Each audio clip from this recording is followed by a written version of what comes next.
Hello everybody, and this video was supposed to go up yesterday, but I checked my storage device from my camera and it was like, no, I only recorded half of your video, so you're gonna have to do this later. And by then it was dark and I have terrible lighting in my room. So this is my birthday Q&A vlog that was supposed to be on my birthday, but it's not on my birthday. My birthday was yesterday and I was 24 for anyone that was interested. But before I get started, I want to show you guys my awesome t-shirt. Look at my t-shirt.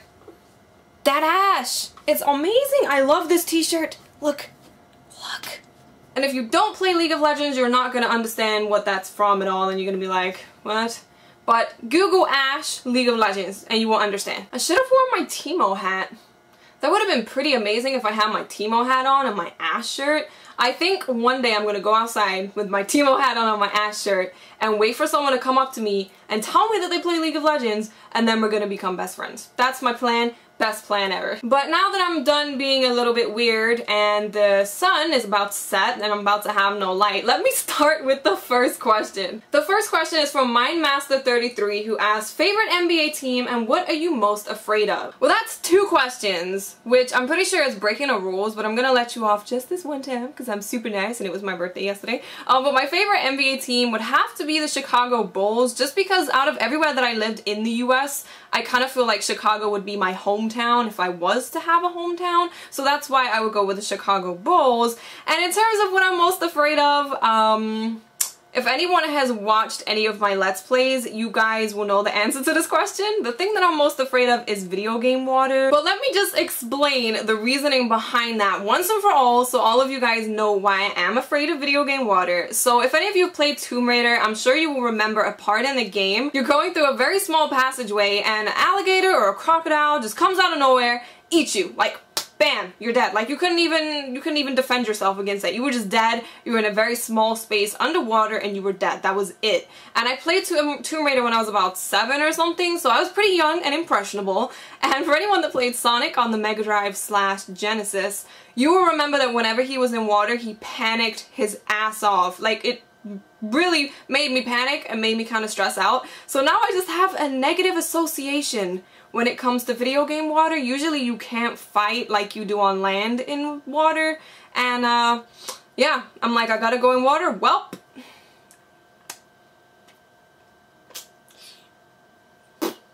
And it scares me.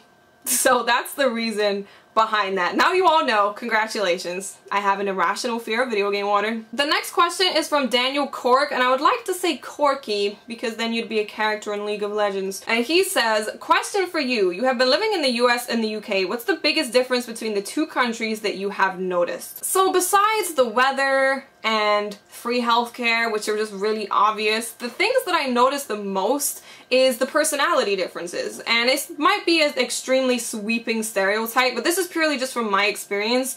When I'm in the US, it seems like people are a lot more in your face and a lot more outgoing, and they're a lot more forward. Whereas in the UK, it seems like people are just a lot more laid back and a lot more reserved. And it's really noticeable in terms of guys approaching girls to talk to them. Like in the States, it will happen a lot more frequently, and in the UK I kind of feel like you have to have some common ground. Like maybe you're in a library and you're like, oh, what book are you going to be reading? There has to be something there for them to start a conversation with you. They won't just walk up to you on the street and be like, hey girl, what's your number, you know?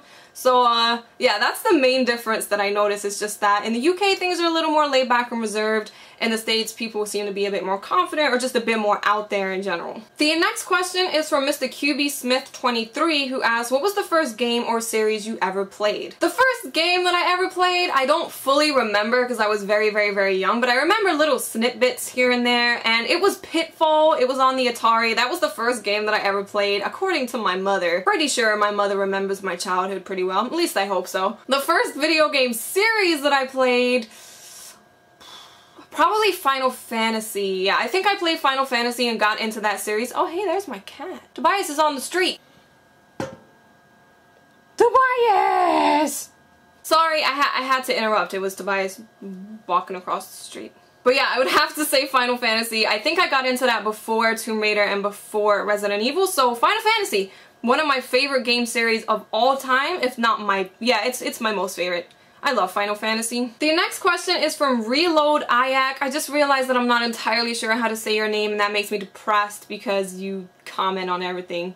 But I'm sorry, I think it's Reload Ayak, right? If it's not, let me know. But he asked, do you still remember or recognize some of your subscribers, or did you already lose the overview with more than 53K? I definitely remember subscribers. If you comment a lot or you tweet me a lot, I will remember you. I will most likely become your friend. I have a few subscribers added on Skype, especially if I play League of Legends with them. I have them added on Skype. And yeah, of course I remember. I read all of my comments, so if you comment frequently, you comment on every video, I'm gonna remember your name because I'm seeing your name all the time. So definitely I do. And I appreciate you guys so much who do comment on everything and tweet me and really show support. It means a lot to me, it really does. The next question is from RedFox0216, who said, have you ever dated someone that you didn't really like but your friend forced you to date them or something? No.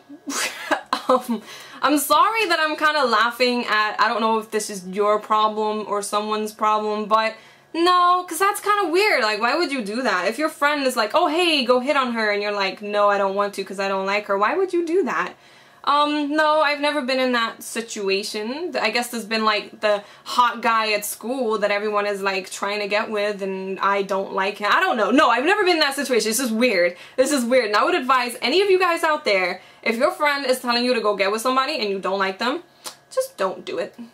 I would advise against it. And the last question is from Rogue Shadow 9, who asked, in some of your previous videos you talked about zombies and zombie apocalypses, which I too am a huge fan of. So my question for you is, if a zombie apocalypse were to happen, where do you think would be the best place for long-term shelter would be? I thought about this a lot, and sorry, you can see the sun setting in my glasses. Let me take them off. I don't need them anymore. I've thought about this a lot, and I kind of thought about the stereotypical places like a mall or a prison, like in The Walking Dead or something, and I was like, no, I think the best place to go would be like a farm in the middle of nowhere. Now, the reason that I say this is because if you're in the middle of nowhere, right, surrounded by not many people, that would surely mean that there's gonna be less zombies around, wouldn't it? Because less people equals less dead people, right? That's my logic anyway. And also it'll give you a lot of space to kind of build a society back up again. So if you are inviting people to come and stay with you, you can have space to do that. Also, it should technically maybe have some crops or animals in there that you can take advantage of.